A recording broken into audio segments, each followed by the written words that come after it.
Good evening, everyone, and welcome to another Dhamma talk here at Empty Cloud Monastery. So this evening, we're very happy to have with us another guest monk, Bhante Sankichcha, who's currently at the Great Lakes Buddhist Vihara. So welcome, Bhante. Thank you, Bhante. So today, Bhante will be giving a talk about mindfulness and everyday life. So perhaps first, Bhante, if you'd like to talk a little bit about yourself and the temple you're staying at, and then please feel free to go ahead and give your Dhamma talk. And for those watching, you're welcome to type in questions at any time. And at the end of Bhante's talk, I'll read out your questions for him to answer. So at this time, I'll go ahead and pass it over to Bhante. So please, whenever you're ready, you can begin. Yes. Thank you, Bhante. Thank you. Sadhu, sadhu, sadhu. Namo tassa bhagavato arahato samma sambuddhassa. Namo tassa bhagavato arahato samma sambuddhassa. Namo tassa bhagavato arahato samma sambuddhassa.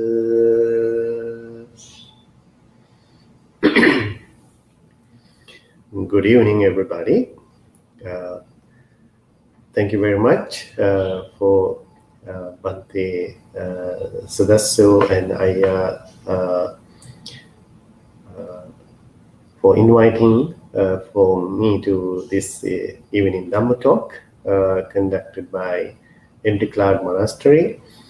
So just to tell a little bit about myself, I'm Bhante Sankichcha.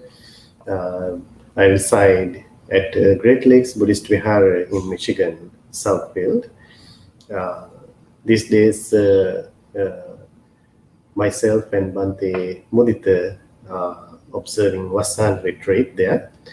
The Great Lakes Buddhist Vihara is mainly run by our Sri Lankan community, and of course we have our American Dhamma friends and other friends from India, Bangladesh, like that.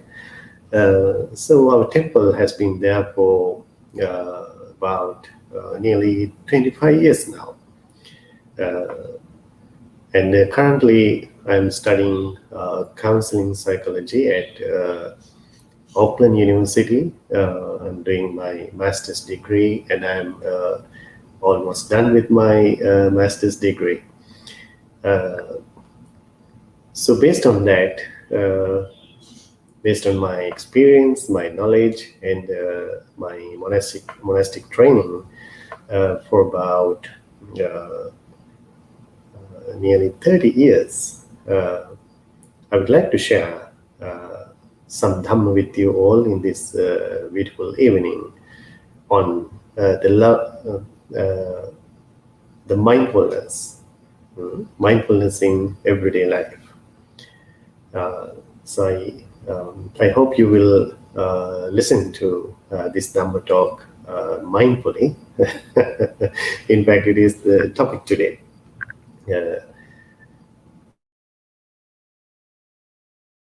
So, Dhamma talk. The topic of mindfulness is not a new thing to all of us. As you all hear a lot of Dhamma talks and probably participate in different Dhamma discussions. And you may have read a lot of books, articles, a lot of readings on mindfulness and its applications, its benefits. What is it all about? So you may have good knowledge about it. So let's see what we can learn something new about mindfulness in everyday life. Okay. So first of all, to understand what is this mindfulness? What is it all about? It's very popular today. Everybody talks about mindfulness, and everybody wants to even learn what it is. They want to practice it, because many people talk about a lot of good things about mindfulness, its benefits. And I think not only the Buddhism, other religions, but also in the business world, in the health field, in psychology today, they all talk about mindfulness. So it has been the most popular word, in fact. That much people want to learn about it and get the benefits out of mindfulness. So, what is this mindfulness? When you hear this term directly, mind with fullness, or sometimes people call it present moment awareness. Present moment awareness. And something very closest to that term is called non-judgmental awareness. Non-judgmental awareness. This is something very common today. Many people teach about mindfulness based on these points, especially in the dialectical behavior therapy in psychology. They mainly use this technique of mindfulness, addressing different mental issues, behavioral problems. And also, mindfulness can simply mean to know, even to be aware, to be aware. And also, according to the Dhamma, we learn a very interesting meaning, very important meaning. Mindfulness as to live in the present moment. To live in the present moment. So these are some definitions about the mindfulness, very common definitions. But when you think about these terms, mindfulness, present moment awareness, non-judgmental awareness, to live in the present moment, to be conscious, or to know, when you think about these terms, they do not actually give the clear idea or clear understanding or the interpretation as how it is explained in the Dhamma, in the Buddhist noble teachings. So let's see why is it not that way. So when you think about these terms, okay, the mindfulness, present moment awareness, to know, to be conscious, to live in the present moment. As far as this attitude, this behavior is concerned, you can be mindful of anything at any given moment, right? Like if you think about a robber or serial killer, so they have to be very mindful in their actions to be successful, right? Because you can imagine, you can even visualize when an animal is about to catch a prey, right? How much mindfulness, how much present moment awareness, how much attention, how much consciousness is applied there, right? So we can see that just to be aware of what is going on, I don't think it leads us anywhere. It doesn't lead us anywhere or to any betterment. Therefore, we have some special meaning to exact mindfulness as it is explained in the Dhamma. So therefore, we need to pay attention to how Buddha interpreted that. What is the Buddha's definition on mindfulness? Or what is the most important thing to learn about mindfulness? What is the purpose of mindfulness? That can give us a clear definition to mindfulness. So especially we learn about this mindfulness in the Mahasatipatthana Sutta in Digha Nikaya. And in many other discourses, Lord Buddha teaches about mindfulness based on the Satara Satipatthana, or four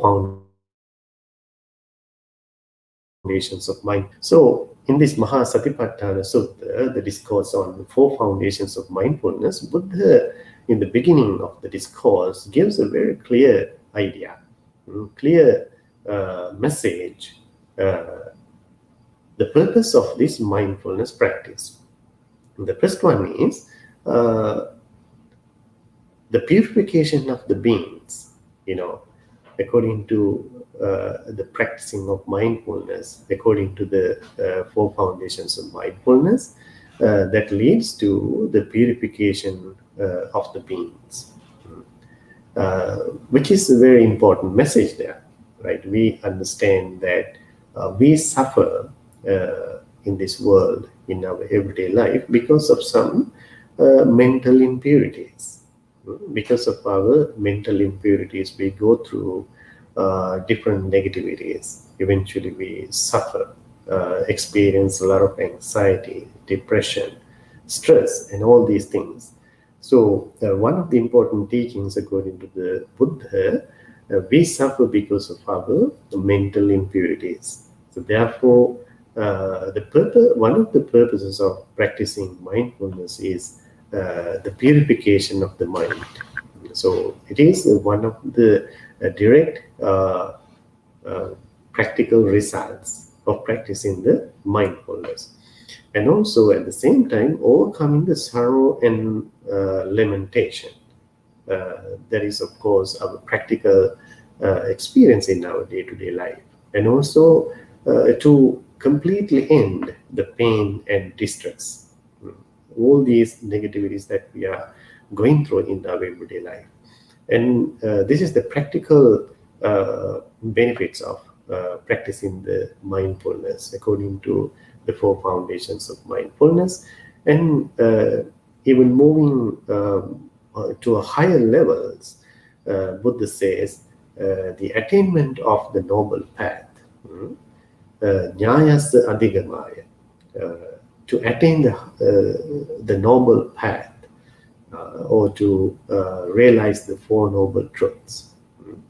So this is also a higher goal of practicing the mindfulness, and also to realize the Nibbana, uh, to realize the enlightenment. So these are the goals of practicing the mindfulness. So we need to think that how the modern world today interprets the mindfulness or mindful awareness. Are they having these goals? Are they having these purposes in their practice? So therefore, we need to have a clear understanding, clear idea of practicing the proper mindfulness. Okay, so then we have to think about and mainly focus on what is the exact purpose of mindfulness. So we have a purpose. Uh, some of these purposes can be worldly, some of these purposes can be very spiritual. In both of these levels, mundane and supramundane. Uh, so, as human beings, we all want to achieve these goals. Okay, so then we have the important question: why we need mindfulness, right? Why we all talk about mindfulness? Why we all want to practice it? Why people are looking for it? Uh, so that comes with a very practical idea, practical experience, because that is directly connected to the purpose of our life as human beings. We all want to be happy in our life. We have some important goals in our life to be very successful. We all want to be very successful in every single area. Yeah. So, what are these goals actually? If you think about, as human beings, we all want to be very healthy in the first place, right? Physically and mentally. This is a huge thing today, as we can understand with what is going on in the world with this pandemic. We all appreciate this physical and mental well-being, the good health. So we all want to be very healthy in our life. And also, we always live with others. We all have relationships to maintain. We don't live alone. Uh, if you are a householder, you have a family life, you have a husband and wife, you have children, you have grandparents, you can have friends. So you are living in a society. You are a social being. As a social being, you cannot just live by yourself. So when we live with others, we all want to maintain healthy relationships, good relationships, positive relationships. So this is also one of the goals in our life as a successful person. And also, we all want to be very efficient in whatever we do, maybe at your workplace, as a student, as a monk, as a spiritual person or social worker. No matter what areas you are in, we all want to be very efficient in these things. So these are some goals in our life. So overall, we all want to be happy and satisfied with our life. So when we all have these goals to achieve in our life, then comes what comes in conflict, what comes as a distraction to all of us. They are commonly understood as emotions. So we can talk about so many different things with different layers, different aspects, different perspectives. But commonly we can see what comes as distractions, or what comes in conflict whenever we try to achieve our goals in any direction is basically our own emotions. So you can think that there can be external things that distract us, but eventually it is us. It is me that get really disturbed, getting emotional in different ways. So therefore, we can commonly understand that what prevents us from reaching our goals, mostly our own emotions. So this is a very important thing to understand. So therefore, it is very essential that we all understand our own emotions. Have a very good understanding, better understanding about our emotions, how they distract us, how they influence us, and what happens to me when I am emotional, how I behave, how I speak, how I think, how I behave, how I interact with other people, right? It's a very common understanding. So it is very essential if we have a better understanding about our own emotions. So today we have a very interesting subject in the field of psychology. They talk about emotional intelligence, right? So we all want to learn about our emotions, how they happen. What are these emotions? What happens to our body? What happens to our mind? What happens to our brain and the nerve system when we are having these emotions? Uh, so these are very interesting areas actually today that many people do a lot of research on, because they directly affect our everyday life, every single aspect of our life. Uh, so therefore, we have to understand the mechanism of these emotions, because they are coming in conflict of achieving our goals. So there are different aspects to learn about our emotions, right? They have a physical aspect, of course, right? Even though we think that our emotions are all mental, right? They happen in our mind. We learn there's a physical component to our emotions. They happen in our brain. So when we identify how these emotions are happening to us.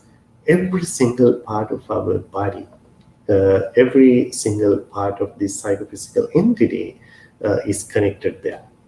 Our senses, eyes, ears, nose, tongue, body, our mind, even our body chemicals, our nerve system, right? Different organs, especially the hormones, they all are connected when these emotions are created in our system. We cannot even think about emotions without these physical manifestations. So then that there's a specific part or organ in our body that is main responsible for all our emotions. It is called the amygdala. Hmm? Amygdala is the main responsible for our emotions. It's a kind of primitive part of our primitive brain.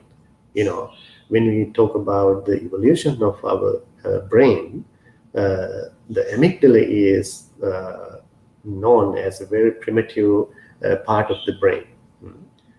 In the early stages of this evolution, they identified this amygdala being very essential for the survival for all beings. People have done a lot of research. People who has damaged this amygdala, they don't have these emotions. They don't go through emotional experience. They don't identify love. They don't have any fear. These kind of experiences are there when the amygdala is damaged in the brain. So we can see that there's a huge physical conscience. It's very interesting to understand that it is not all mental. It's a combination of our body and mind that gives us these emotions. So as we communicate with the external world through the senses, we create these emotions. Eventually, these signals are passing through our senses and they get into our brain and necessary areas of the brain, and eventually our brain interprets what it is outside. So then we react to these identifications, what we and how we identify these external objects and the experience. So this is a very interesting process to understand how our body and mind interact with the external world, giving us the eventual result of suffering, stress, and anxieties, or even excitements, or thrilling experience, or satisfaction, right? So this is the basic experience that we all have within our body and mind with these emotions, right? So we can see that in that process, there's no much difference between animals and human beings, right? They all have these emotions. They all experience these emotions. Uh, but the special thing is that only human beings can observe their emotions objectively. Animals cannot do that. Animal brain is not evolved up to that level. But as human beings, we all have that potential. We all have that ability to watch and observe, uh, even rationalize our emotions. And this is a very highly advanced level in this evolution of consciousness or evolution of the brain. So we can clearly see that the animal nature of interacting with these emotions is that they emotionally react to their emotions without being able to objectively observe or look at their emotions. uh, they emotionally react to them. They get frightened, they get afraid, they fear. So that itself set an animal to these two different attitudes of behavior of fight or flight, right? As we understand. So it is similar to our human behavior, human experience as well. Okay, but the human beings have a higher level. of this experience that human beings can objectively watch these emotions, and instead of emotionally reacting to them, uh, they can mindfully respond to these emotional experiences. They can rationalize them, uh, or they can question even. So animals cannot question. They don't question their emotions. They react to their emotions right away. But as human beings, we can question them. We can ask why. Why is it? How this emotion is created? Why do I behave in this way? Why do I react to them? Can I stop reacting to these emotions? So these abilities are there for human beings. So the interesting thing is that if a human being is not developed to that level, with that skill, uh, even though they are physically appear to be human beings, they are not true human beings. They can be still in that level of an animal, right? If any person does not know, or if they don't have ability to watch their emotions and respond to their emotions wisely and mindfully, rationally, they are not developed fully to that higher human level. Okay, so human beings, we all have that ability. So when you talk about the brain anatomy, uh, we know that it's a long process. The fully developed human brain did not happen overnight. It took a long time to evolve. So, as I mentioned earlier, the primitive brain was created or evolved just for the basic purpose of survival, just for the survival purpose, setting them to uh, run away from the fear and catch their prey. So these were the basic purposes of their brain for the survival, right? But in time, this human brain or this animal brain evolved and developed. So today, with this full capacity, we have a special part of our brain called the prefrontal lobe, or what we call the thinking brain. So this is a very interesting area to talk about. When I study psychology, when I studied about these emotions, the emotional brain, as they talk about the emotional hijack, this when this amygdala gets emotional, it can take the entire brain over. That is what we call the emotional hijack. So then these emotions directly control us, guide us in the wrong direction. This is what happens basically to unskillful human behavior, right? So according to the Dhamma, according to the Buddha's teachings, I could easily apply these theories, this modern scientific knowledge, especially in the psychology, where this mindfulness is exactly applied in this system, right? So today they have identified two different signal pathways in the brain. So this is very interesting to know. As we all practice mindfulness, uh, it will be very beneficial for all of you to know the real application of mindfulness, where it exactly happens in your system. Okay, there are two different signal pathways in our brain. So first, when we get any signal from our senses, by default, in the basic primitive level of the brain, they directly go through the amygdala. They go through the amygdala, and its responsibility is to set your system, set your brain for the fight or flight behavior, for the survival purpose. So that is, as I said, it is the primitive brain, the early stage of this brain. But as our brain evolved in time, we developed this special part of our brain called the prefrontal lobe, the thinking brain in the forehead area, right? So this signal pathway bypasses the amygdala. Before these signals go towards the amygdala, we can divert, we can direct these signals to go through the thinking brain, the prefrontal lobe. without letting it pass through the amygdala. The real mindfulness is the mechanism here. What deviates or what shifts these signal pathways is the mindfulness. So this is where exactly we apply the mindfulness into action, right? So we can clearly see that what happens to us, with our sensory experiences, as we interact with the external world, as we interact with other people, as we are engaged in so many different physical, verbal, and mental activities, we all go through these signals. So the different signals are passing through our senses, and eventually they go through our brain. And they directly affect our superficial behavior.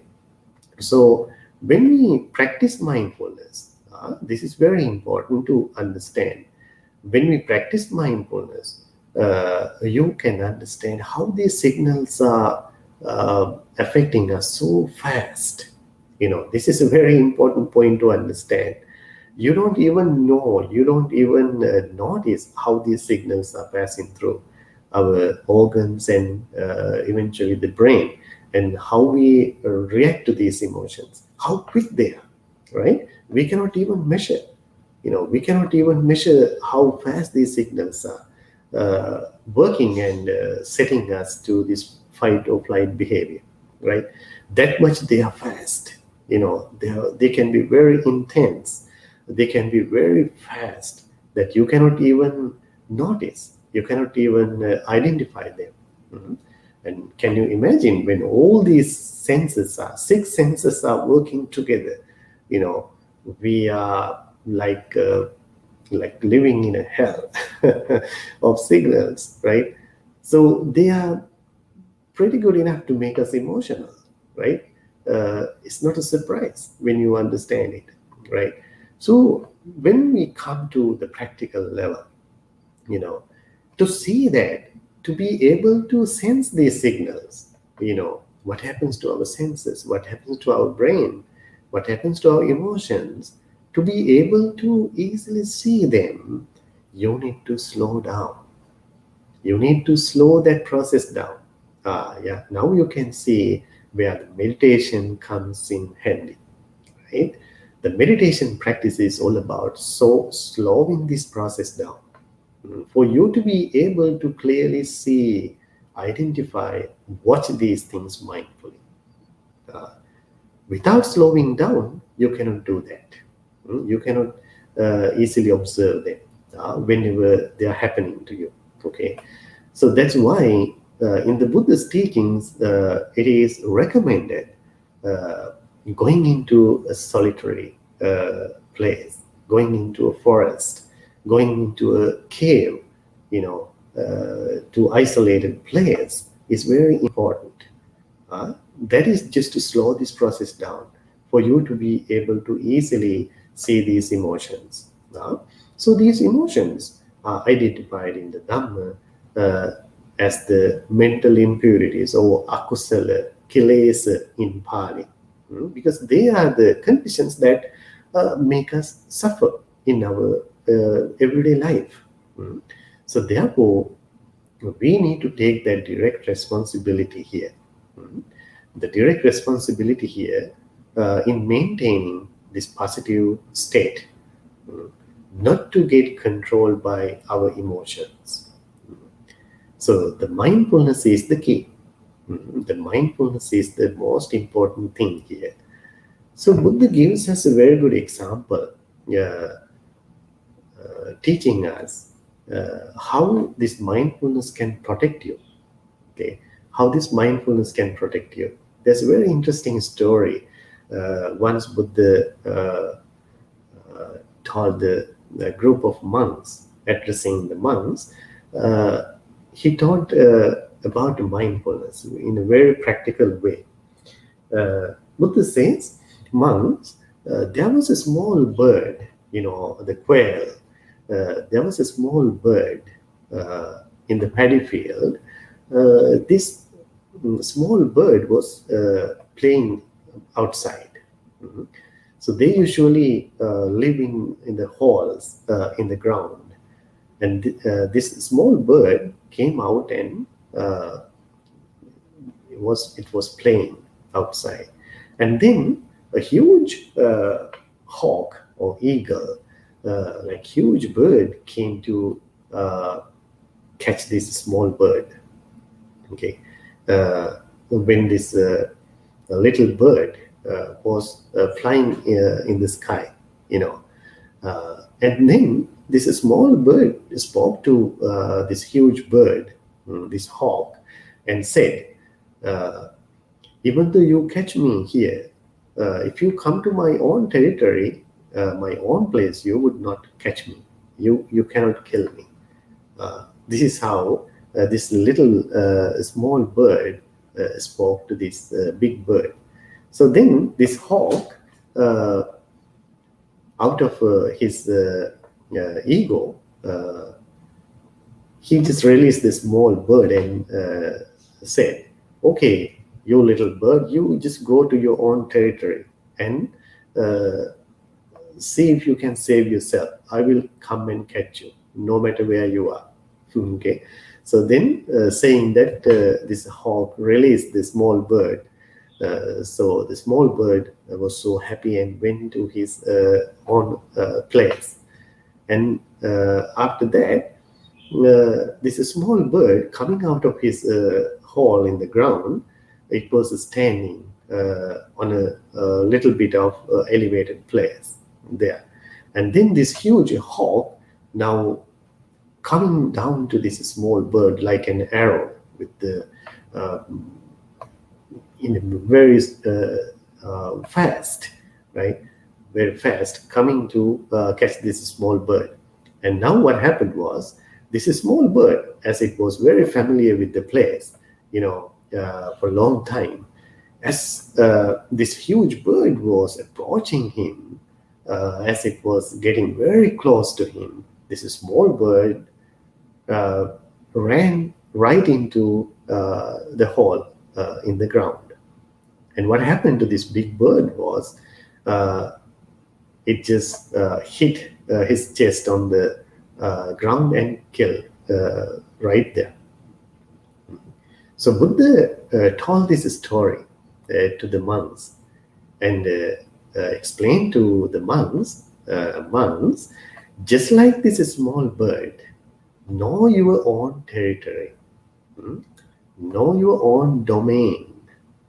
When you are living in your own territory, the Mara would not see you. The Mara cannot get you. The Mara means the evil one. It is taught in the Dhamma. The Mara is the evil god, the king of death. Okay, that is the ultimate problem we all have. We all have to die one day, and basically, it is not only the king of death or the Devaputta Mara. The term Mara is explained in the Dhamma for kilesa, all these mental impurities, and basically it can imply all negativities that we are going through in our mind. Okay, so if you do not live in your own territory, you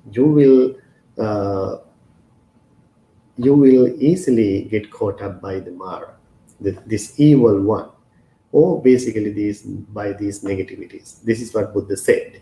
Okay, so then we need to interpret what these facts are all about. Okay, so this small bird is ourselves. Okay, ourselves, our life. So Buddha says that we all have to live within our own territory. So this is how that little bird survived, because it knew how to live there, how to escape the danger, as it was very well known to the place or the territory, right? That's why he got caught up in the sky by this huge bird. Okay, so Buddha says then, uh, in the first place, as I explained, what is the Mara, right? The Mara directly implies the evil one.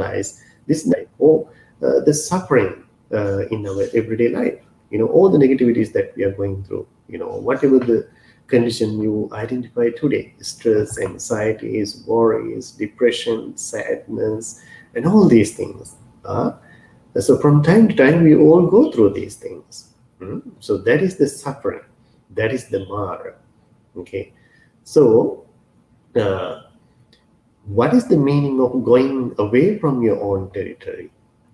Just like that, a small bird was flying in the sky away from its own territory. So that is going away from your own territory, and which is called the Mara's territory, Mara's domain. If you are roaming around in the Mara's or the evil one's territory, the Mara can easily see you. These negativities can easily get you. You can easily get caught up by these negativities. So the Mara's territory, Buddha explains, it is nothing but the sensual pleasures. Okay? If you are attached to your sensual pleasures, what are these sensual pleasures? The senses, the pleasure that we experience in our sense organs, right? The eyes, nose, tongue, ears, the body, and mind. These 6 senses. Okay, so we crave for these sensual pleasure. This is in fact the purpose of life for many people, right? To gratify these senses, to please these senses. People would do anything in their life, no matter what, right? Because that is the ultimate purpose of normal life, just to please these senses. So we can see that according to the Buddha's teachings, if you take that direction, and most importantly, if you set that as the ultimate goal in your life, you are going to be in a big trouble. The Mara can easily see you. These negativities or the mental impurities can easily get you. That is what happens. So we can see that happening. What happens in the world today? What happens in society? What happens in human behavior?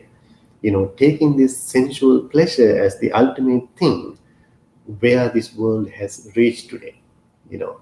Having no respect to others, having no any value for others' existence, craving for the power, craving for the money, craving for the popularity, and all these things.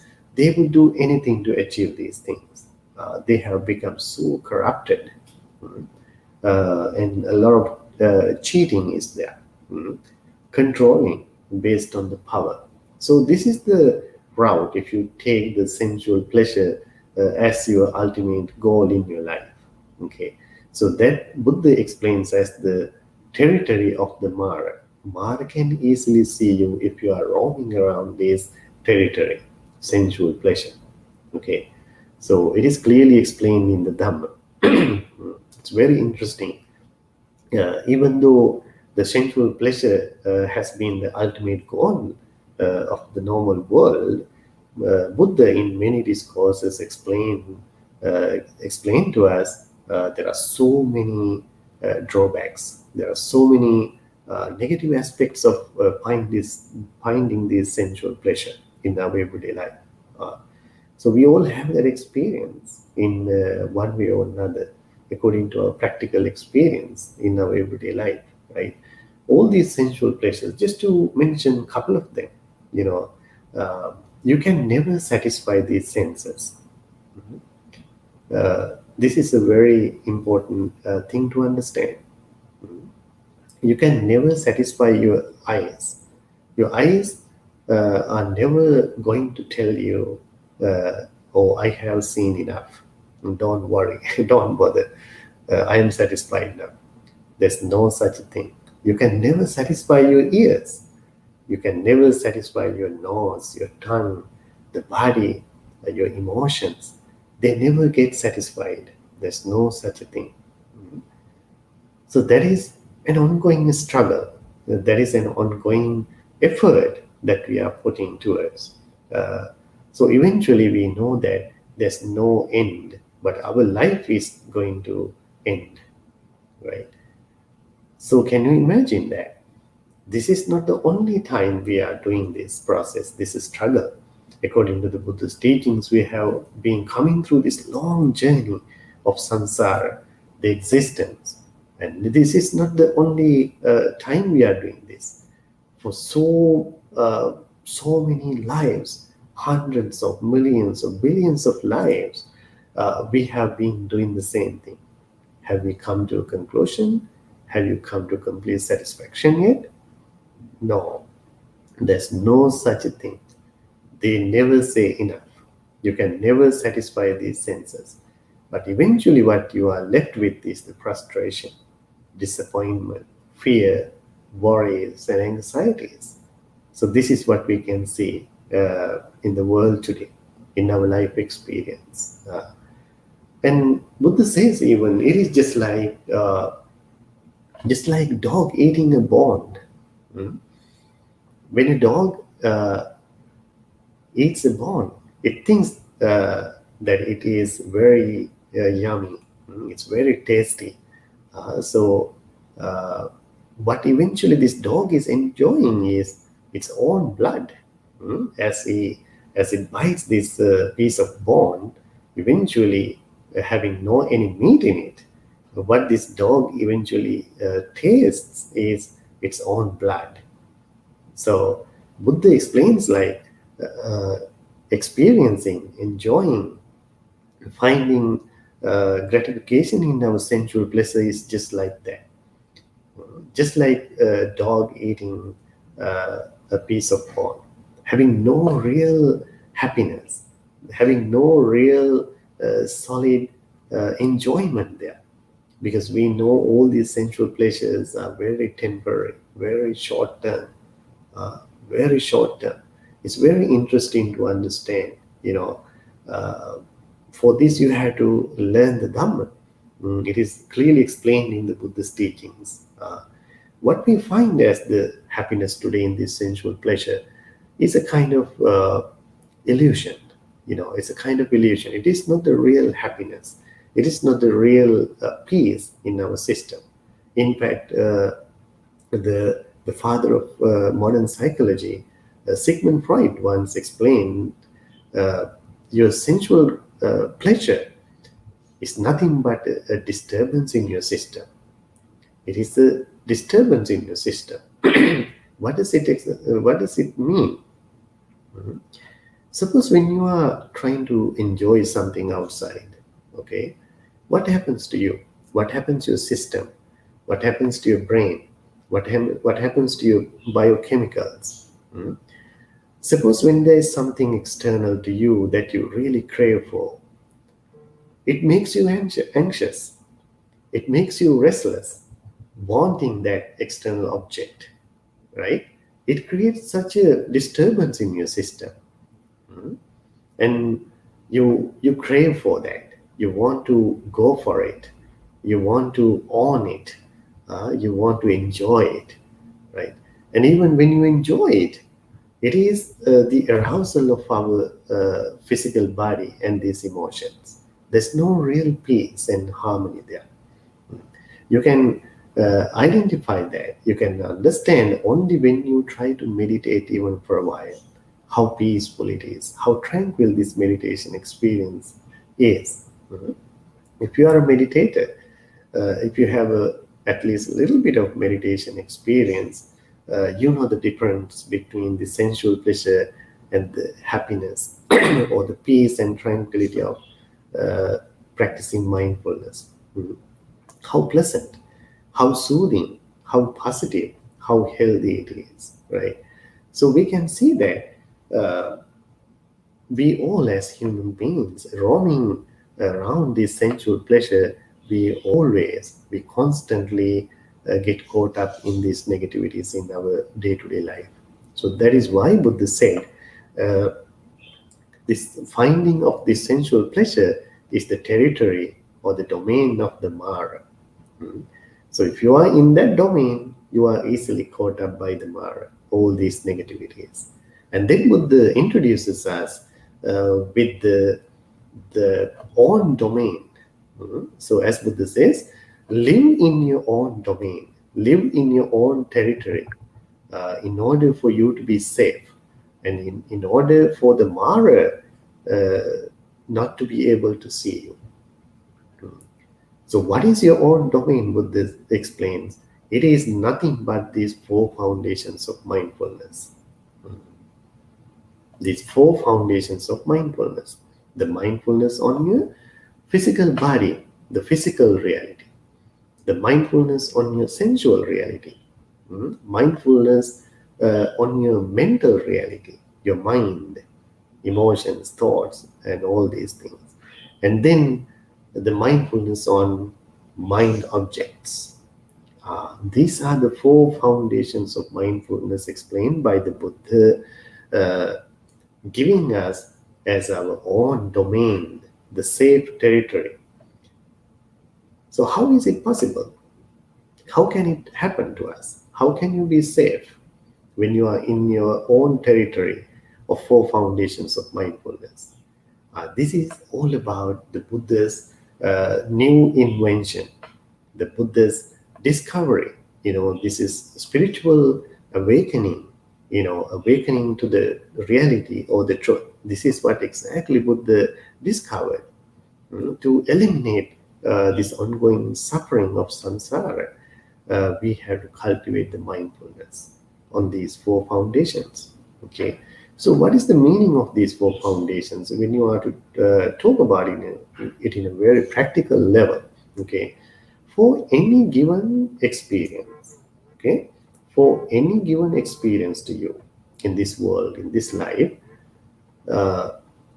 it always creates a sense, the physical reality for you.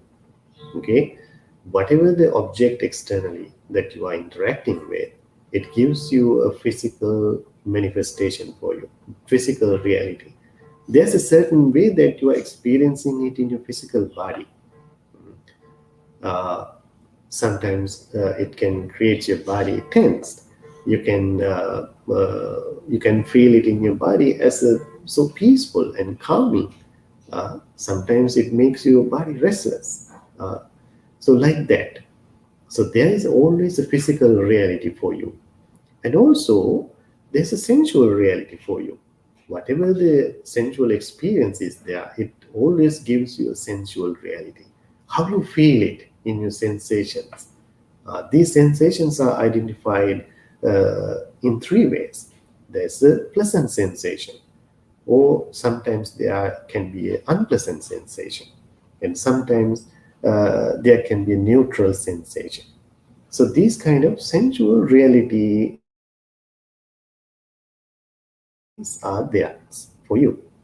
So this is very interesting to understand how we directly interact with these things, right? So suppose you really get attached to something external. Okay, let's say it is a cheesecake, okay, or an ice cream. uh, so when you see this ice cream, you crave for that. Or if it is an apple, you really get attached to it. You really want it. You feel the taste even before you eat it, right? So what exactly happens here technically? It's very interesting. What do you really crave there? What do you really like there? What do you really attach to there? It is not the apple exactly. It is not the ice cream. It is not the cheesecake you really get attached to. Then what? It is the sensation that you feel in your system. Because of your previous experience, you know what this experience is all about, right? What is the taste of this apple or cheesecake, right? So you know that sensual experience in your body, in your system. When you see that external object, without knowing, without seeing that you crave for your sensual pleasure in your system, you say, oh, I love that cheesecake, I love that apple, or even I love that person even. It is not the person you really love there. It is the sensation that you feel in your system. in front of that person, that is something you really crave for. It is not the person. Uh, but instead of saying or acknowledging that sensual experience, you say that or you claim that I really love that person no matter what. It is not really that person you love. It is your own feeling, pleasant, thrilling, exciting feeling. So this is what Buddha explains. In that sensual reality, when you contemplate, when you apply your mindful awareness on the sensual pleasure or the sensations, you begin to realize what is this exact experience is all about. Hmm? So in that way, we can see that for any given experience, there's a sensual reality for you, any given moment. And also at the same time, there's a mental reality, right? For any given experience, there's a way that how you would feel it in your mind. That is what we call the chittanupassana. Mhm. To observe your mind, to mindfully observe your own mind. What happens to your mind uh, in this experience? To be aware of it, to analyze it, mm, to understand the reality there. What happens to your mind. And also, there are conditional realities for any given experience, as far as these different mental conditions are concerned. Uh, that is exactly what we call the Dhammanupassana, to mindfully observe these different mental conditions. So these four foundations are very practical, very important in that sense. It's all about ourselves. It's all about this body and mind. So that is your own territory that Buddha introduces us. So how can you be safe? How can you be safe in that territory? So uh, suppose you are enjoying your sensual pleasure. Okay, so nothing wrong in enjoying that sensual pleasure, but according to the Buddha's teachings, as far as this real mindfulness is concerned, you need to be mindfully aware of what is exactly happening here, what is exactly happening to your body, what is exactly happening to your sensations, your mind objects. So when you apply your mindful observation, as I mentioned earlier, slowing this process down, otherwise you would not be able to see these things, right? Calming yourself down, this is where we need all these helpful meditation techniques, the breathing technique, the loving kindness meditation, to contemplate on the repulsiveness of the body, the contemplation on the death itself. So these kind of techniques can help you calm yourself down. There you begin to see these things very clearly, to all these domains, physical, sensual, mental, and mental objects. So you begin to feel these things very easily. And then you, uh, as continue this meditation practice, this mindful observation. This is a very important point to understand, as we call it the introspection. Introspection is a wonderful term here. The mindfulness has a very important aspect in it, right? Because our mindfulness, our attention is always outward. So as we are dealing with the external world, as we are interacting with the external world with our senses, our attention is always directed outside, right? So this is the Mara's territory, right? As long as you think that your happiness is external, your happiness is in your relationships outside, as far as you think that your happiness is in your car, in your money, in your power, this is the external attention. Mm. This is how we think that our happiness is existing outside. You can see that this is the beginning point of suffering, right? As long as you find and believe your happiness is outside, it is a domain that you do not have any control over. So when these things are subject to change, definitely you have to change. Definitely you have to suffer. And that is uh, where we end up in frustration and disappointment. We cannot continue that happiness. You cannot take that happiness for granted. Okay, so that is why in this training, in this mindfulness practice, introspection is very essential, very important, right? That is where we bring our attention, outward attention inward.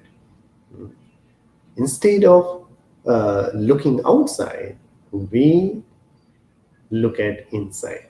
So these are very interesting terms. We call them objective awareness and subjective awareness. Objective awareness is this external observe what is being enjoyed, right? This is what we mainly focus in our everyday life, in the unskillful levels. But in this spiritual training, this can be a kind of paradigm shift for you. This can be a huge turning point for you. This is where exactly you become a spiritual person. As long as you turn your attention inward, instead of this objective awareness, as long as you begin to question, as long as you begin to observe what is happening to you as the subjective awareness, what is happening to your body, what is happening to your mind, what is happening to your sensation in this experience. And that is what we call the subjective awareness. What happens inside. This is the way to Nibbana. This is the way to realization. This is the way to real inner peace and harmony. So there are so many beautiful things that you would understand and observe in that experience. First of all, after all, we all are living in a spiritual world. This is what we are going to realize, right? As far as you concentrate on this internal experience within this psychophysical entity, you begin to realize that all these things are eventually the signals, what we call the matrix, right? The mechanism between this body and mind, you are going to clearly observe that. So you begin to see the real mechanism or the matrix here.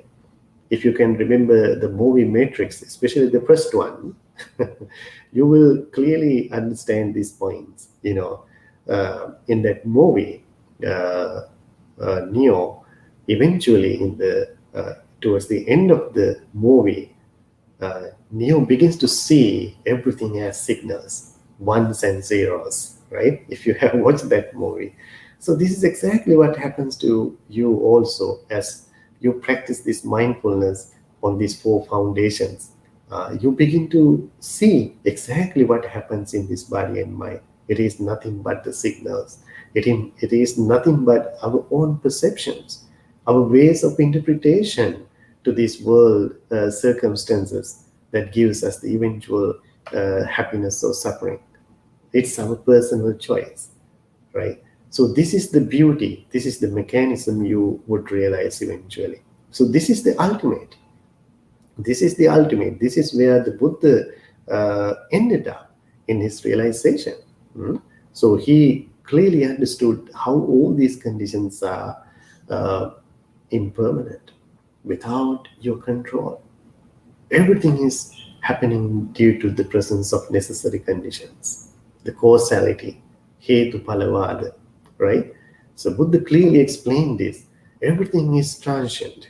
Everything is changing, constantly changing. Nothing exists the same for 2 consecutive moments. Everything is changing without our control. It's one of the universal nature. The second universal characteristic Buddha explains, if anything is subject to change without our control, you cannot find any permanent happiness in these conditions. So within these conditions or experience that are subject to change and end up in suffering eventually, you can never find the permanent existence of a self or entity as an Atma. So this is the Buddha's ultimate teaching of non-self. There's no any permanent existence as a person or being, but everything is happening within this body and mind. No matter where you address, wherever you dig into in this system, you begin to realize that everything is happening as a result of causes and effects. So within that understanding, that is the end of all suffering. For your suffering or even for your happiness, there's no base. There's no base. Uh, uh, it is clearly explained in the discourse, the Satipatthana Sutta, Anissitocha Viharati. Anissitocha Viharati means your happiness has no base. In another way, your happiness is not depending on any external conditions or even internal conditions, right? That is the total purification of the mind. That's the total tranquility of the mind, the peace of mind. Uh, so that is the end of practicing and cultivating these four foundations of mindfulness. Okay, so we came to know now our own territory is the four foundations of mindfulness.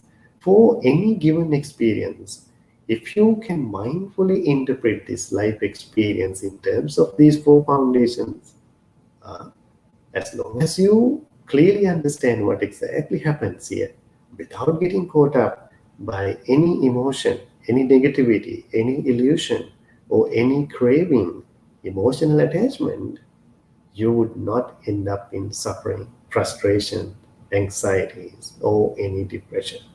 Uh, this is exactly the protection of living in your own domain or your own territory.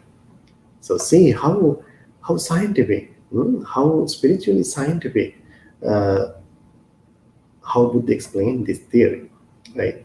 To be safe, you have to be in your own domain. Don't stray. Don't run away from your own territory, which is the Mara's territory. Okay, so uh, now we can clearly see uh, where exactly these Buddha's teachings are applied in this process. So as I explained earlier, uh, basically the purpose of our life, right? We all want to be happy. And what comes in conflict as emotions, as distractions, right? And as human beings, we all have the potential, ability to watch these emotions objectively, even question them, analyze them, rationalize them, and mindfully respond to them wisely. We all have that ability, right? And then we spoke about the mechanism of these emotions, how it happens, how they happen to us, where they occur in our brain, in our system. And we spoke about two different signal pathways of the brain. Uh, Basically through the amygdala and the prefrontal lobe, right? So the mindfulness is the key, deviating or shifting these normal signal pathways to go through the thinking brain, which is the analytical brain. And this is exactly where we apply the mindfulness, slowing this process down, calming ourselves down to be able to clearly see through these subtle, very subtle levels of our experience. So then we explained the Buddha's very interesting analogy of that little bird, how the Buddha advised the venerable monks not to run away from your own domain. Uh, Never go into the domain of the Mara, domain of these negativities or suffering. Do not get caught up by the Mara. Stay within your own territory and be safe, which is the four foundations of mindfulness. So, if you practice this mindfulness in your everyday life as a part of your everyday life, just like other things you do, you eat and drink, you sleep, you go to work, as long as you see the benefit, you begin to enjoy it, you begin to appreciate it in your everyday life, and then you make it a part of your everyday life. So only then you can see this clear transformation in your life. So you can see clear benefits. As we mentioned earlier, as a result of practicing this mindfulness, you are going to be very healthy, both physically and mentally, because you gain a huge amount of control over your own emotions.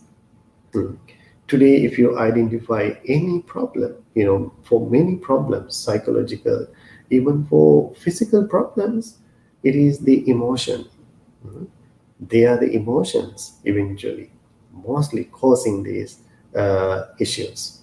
Uh, while there are so many other conditions, emotions are playing a major role. Mhm. And also, as you are enjoying being very healthy, you become very efficient in your actions, your behavior. Mhm. This is what you can see in your behavior. If you practice mindfulness, uh, you can do so many things at the same time, even very effectively. You don't mess things up easily, right? Because your attention, your mindfulness, your faculties become very sharp, uh, very refined. So your behavior become very efficient. So it's good for engaging in multitasking, which is a huge thing today. We want to do many things at a time, but you still become very skillful doing many activities at the same time without causing any frustration or any other negativities or leading to any confusions. Okay, and as we explained earlier, this is a process actually for you to be a higher being, you know, that can really elevate your existence to a higher level. In this evolutionary process, as a result of mindfulness practice, as I mentioned, as far as we turn our attention inward, it makes you a spiritual being right from that moment. Uh, a lot of good things are going to happen to you from that moment. You begin to see your life, you begin to see the world, you begin to see a lot of things in a totally different way from that point, because your mindfulness is so sharp. You are very sensitive to what happens to you, what happens out in the nature. Uh, so you become a very subtle person, you know. So the beauty of that existence, as I can see, even very simple things are enough for you to be happy. So this is in fact the nature of enlightened being, right? They are the ones uh, who were very simple in this world, right?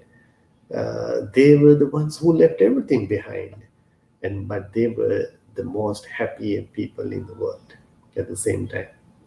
That means they didn't want so many things to be happy in their life, right? Even very simple things were enough for them to be very happy and satisfied. But today, we have everything in this world, but people are not happy. Mm.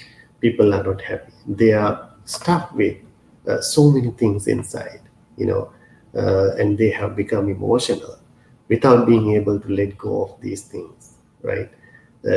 So the mindfulness practice can make you a higher spiritual being, through these higher realizations and purification of the mind.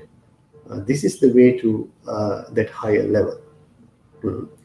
And also, when you practice mindfulness, another good benefit is that you never feel lonely. Mm. You never feel lonely. You always going to feel that you are with someone, because you are with yourself. Mm. You don't need anyone else to make you happy. Mm. You feel like being full already, right? uh, it can make you complete in your everyday life, so you can easily let go of that big problem today, the loneliness. It's a huge issue today, but if you practice mindfulness, as you really get connected with your own self, your own nature, you feel that companion with you always. It's a It's a wonderful thing to happen. And also,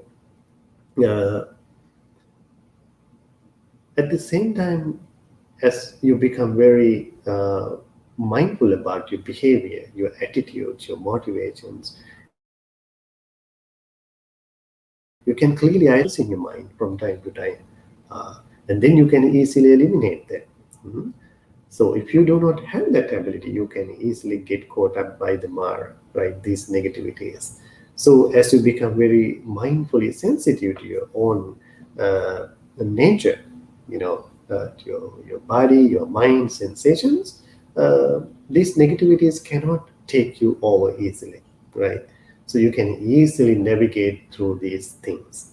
So it is basically not that you can live in a world or life totally free from these negativities, negative experiences, negative people, angry people. It is not that. It is impossible, right? There's no world like that. But you learn how to navigate through these things, without getting affected by these external conditions as a result of practicing four foundations of mindfulness. That you easily learn how to make yourself an island, safe island, while so many things are going around, right? A lot of distractions, frustrations, negativities are going around, but still you can remain unaffected by these things. So you make yourself a safe island. That's a very important thing. And finally, most importantly, you begin to see uh, the wonderful things in your life. Mhm. As there are so many, as there are so many beautiful things, wonderful things in your life to enjoy, you simply acknowledge them, right? As I mentioned earlier, there are so many things to make us happy, make us beautiful every single moment, but most of them go unnoticed in our experience, right? In our case, because we are not present, we are not mindful, we are not available to them, as we are preoccupied occupied by so many things inside, right? So that's why I said, if you are mindful, if you are present, very simple things can make you happy easily, right? So you begin to enjoy your life a lot. Mhm. So these are some practical benefits for your everyday life of practicing the mindfulness. Okay, so I think I have talked a lot. Uh, if you have a question, so we can take a moment to answer these questions. Great. Thank you very much, Bhante. Yeah. So we have a few questions waiting for you. First is one from Aya Soma. She asks, Bhante, what is the difference between sati, appamada, and sajanya? Hmm. Sati, Appaman, and uh, Sampajanya. Sampajanya. Yeah, Sampajanya. They basically means the same thing, right? The mindful awareness, but they have subtle differences, right? Because in the Dhamma, according to the teachings, Appamada, Appamada is explained as being mindful. Mhm. If you are mindful, you are not delaying, right? Uh, you're not postponing, right? So that is exactly how it is explained in the Dhamma. If you are really mindful, if you practicing mindfulness, you are in appamada. Uh, you are uh, you are in the persistent effort, right? And then sampajana means to know exactly, to mindfully know. So they mean mostly the same thing. Okay. Thank you, Bhante. Yeah. And she also asked, can you explain the relationship between sati and samadhi? Hmm. Yeah, sati and samadhi. So sati the mindfulness, as we explained earlier, the four foundations of mindfulness, but samadhi is clearly identified as a pure state of mind, free from disturbances, from five hindrances, basically, we know, right? Uh, the hindrances of craving or the attachment for the sensual pleasure, or the aversion, sloth and torpor, restlessness, worries, and doubts. So when our mind is free from these hindrances, uh, it experiences such a blissful state of mind, peaceful mind. Even though it is understood as the concentration of the mind, it is the unification of the mind. You are present to your present experience without any distraction. That is what we call the samadhi. But the sati is the awareness, how we maintain, how we practice, how we apply in these different areas are concerned.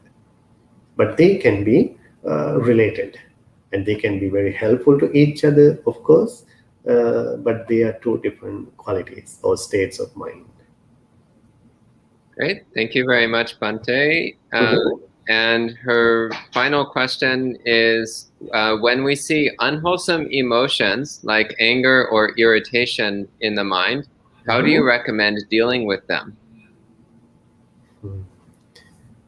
Yeah, so as we explained during the talk, first thing would be to identify them, notice them, mindfully observe them, and take a moment to objectively observe them, analyze them, just to see what is happening, or possibly your physical reality there, the sensual, mental, and emotional reality there. And if you can analyze it, so this is where the Buddhist teachings are coming in handy for us, right? If we can reflect on the impermanent nature on these things, even the non-self reality, if you can understand them, if you can analyze according to these Dhamma conditions, that is the way to deal with these emotions. There are so many things to use there, as helpful tools. A lot of things are helpful there. The patience, giving it some time, not to react to them right away is the very important thing. You know, but to take a moment to observe them. So that's how people even would recommend, to watch your breath. Take a few deep breaths when you are emotionally distracted, right? That is the way to relax yourself. Give it some time, to be able to settle, to be able to watch them objectively, right? So there are so many things. But very important thing is that, as far as these emotions are concerned, mm, in the modern psychology today, they recommend kind of two approaches, either running away from them, or to react to them, you know. So these two approaches are not healthy, according to the teachings, as we can see. Uh, but we have to understand that the two approaches, the basic approaches, are suppression or the expression of our emotions. They both can be leading to more negativities eventually. Either you respond or either you react to these emotions, or either you try to suppress them. They can make you restless too, more anxious. But according to the Buddhist teachings, we had to realize it. Neither suppression nor expression, but the realization. This is exactly applying all these tools to understand the truth. And that is the way to really effectively deal with our emotions. Wonderful. Thank you very much, Bhante. And the last question for the evening is from online. Mark asks, could you recommend some suttas that give more information about the four foundations of mindfulness? Yes, as I mentioned, it is the Satipatthana Sutta. You can Google that. It's all over the Tipitaka actually, in many places, Buddha spoke about these four foundations of mindfulness, and I strongly recommend you to read our beloved Dhamma teacher Bhante Ji's book on four foundations of mindfulness in plain English, right? That is a wonderful book to read. The Four Foundations of Mindfulness in Plain English by Bhante Ji. Okay. And Bhante, we have a question from one of our residents here. So our resident Josen, please go ahead. Thank you, Bhante. Just wondering, how has your practice changed or shifted during graduate school? My experience. Yeah, I find it is amazing. It's so fascinating. I began to realize, how Buddha was so smart, in understanding this human behavior and even finding the real cause for these human problems, mental issues, and how he came up with the real effective practical solutions, even though this modern psychology is trying to find these solutions, for these practical problems. How Buddha was very effective, more than 2,500 years ago, without any modern sophisticated tools or science. Only thing he had was the spiritual science, this internal journey, the spiritual journey inward. So I could clearly see how amazing the Buddha was. Buddha has been giving us these practical solutions for our day-to-day problems, and it is very relevant today, for the modern world.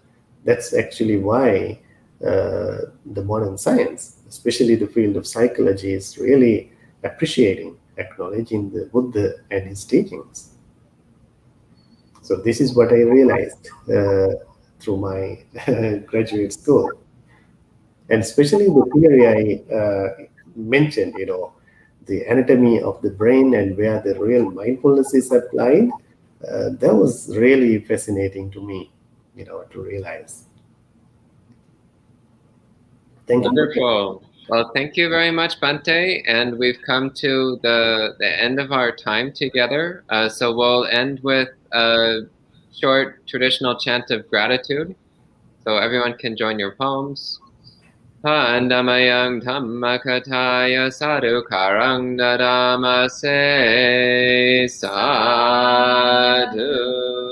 Sadhu Sadhu Anumodami.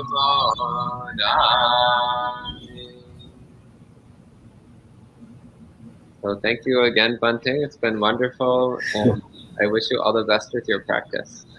Thank you very much, Bhante. Thank you very much, Ayasoma, and all the monastics. And thank you for the invitation. Thank you for the opportunity to share the precious Dhamma with you all. Thank you for the online friends for joining. And I hope you all enjoy a wonderful, fruitful Vasana. Okay, see you next time, Bhante. See you.